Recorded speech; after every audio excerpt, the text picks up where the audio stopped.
من ورود الجزائر وردة رحلت أو رحل عبيقها وسافر من الإعلام إلى السياسة، السيدة زهية بن عروس. تفضلي.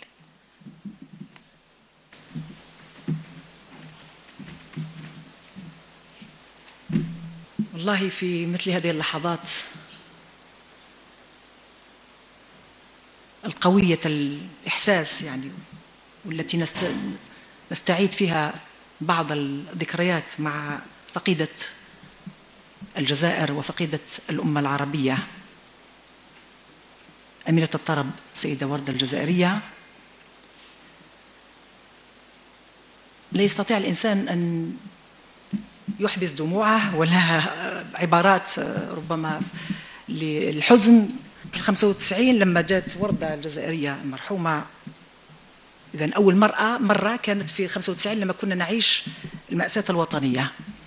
احنا الجيل الذي عشنا المأساة الوطنية بكل التفاصيل. إذن 95 شاهدتها على الشاشة مثل كل الجزائريين والجزائريات، وسي عمي مور معالي الوزير تكلم على هذه التفاصيل، لأنه الوطنية باتريوت، سي اون فري باتريوت، صح، الوطنية. والوطنية يعني عندها مفهوم هنا واضح، وواحد ما يتزايد على واحد آخر بالوطن. كل الجزائريين وطنيين، ولكن هناك مواقف وين تظهر الوطنية أكثر، يعني إثبات الوطنية. لكن ما أشهده أنا كشخص كإعلامية، ثم الأخت ربما ما تقدمينيش ولكن ما يهمش يبقى في السجل، كوزيرة للثقافة في 97.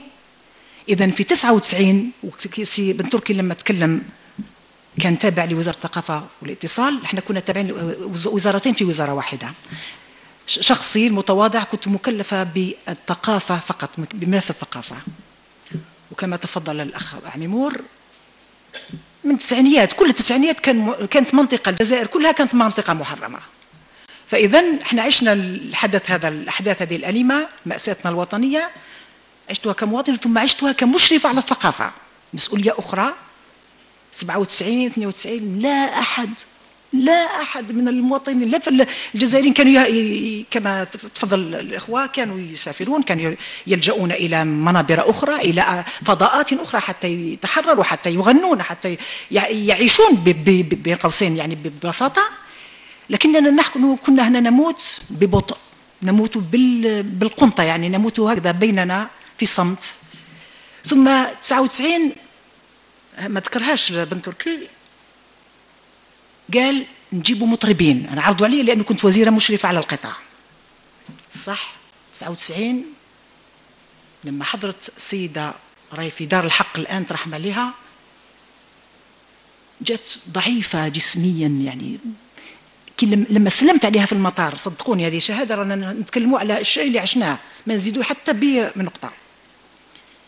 أنا خفت عليها أنني لما نسلم عليها حتى القبلة خفت نضرها، خفت نزعجها بالقبلة مش حتى بالحضن.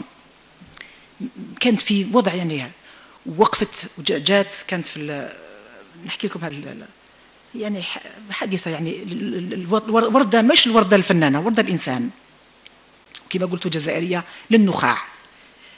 رحت للأوتيل بلا ما نذكروا النزل، يعني ما نديروش الإشهار، أنا ما نحبش في الإعلام نعرف الإشهار لازم يخلصوا عليه.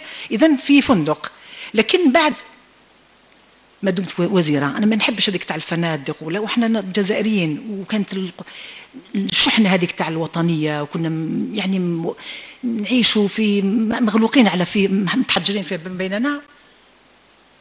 ما كانتش فضائيات كما الآن. في 99 كان بزاف الانفتاح هذاك. قال وين نديروا لها العشاء؟ نسمع فيها أنا من كما قال سي عمي مور كاين البروتوكولات يعني، وأنا ما نحبش البروتوكول كوزيرة ولا خارج وزير، ما نحبش البروتوكول. قال نسمع فيها تقول أنا تشهيت الدلاع اللي بالمصرية البطيخ الأحمر، وما كاش في فصل للبطيخ.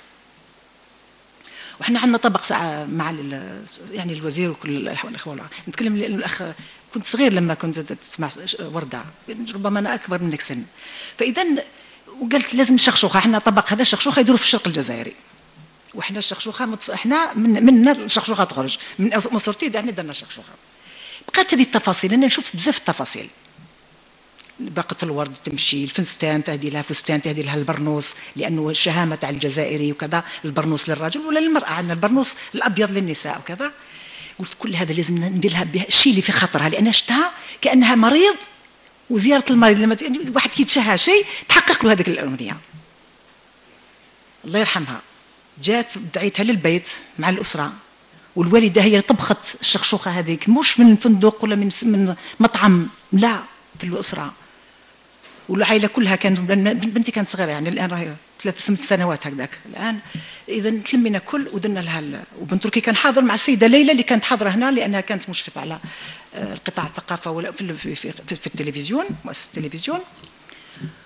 وشفت البطيخ الاحمر، بصح درنا بحث على البطيخ لانه باش توجد واحده لازم تشري 10 ولا باش تشوف تفتحها وتشوف اللب كما نقولوا القلب الاحمر، القلب احمر، واحده في 10 بطيخات. يعني هذه نكتبها ربما الناس اللي محاضرين اخوه والاخوات، يعني هذه الشيء اللي عشته. وضاقت شخشوخه وقالت لي شفتي هكذا، خزرت قالت لي سيده فكرتي؟ قلت لها انا ما سمعت والو. قالت لي كيفاش عرفتي؟ قلت لها لانه لما كنت تحكي مع جماعه البروتوكول وكذا وشهواتك وش حبيت امنياتك، انا سجلت هذه النقطه بالذات. تعشينا كذا ولا وبقينا يعني نحكوا على يعني الاشياء. قالت لي وش ورده؟ قلت لها نسمع ورده ولكن من بيناتنا. الله يرحمك يا ورده. قلت لها انا كنت نحب فريد الأطرش.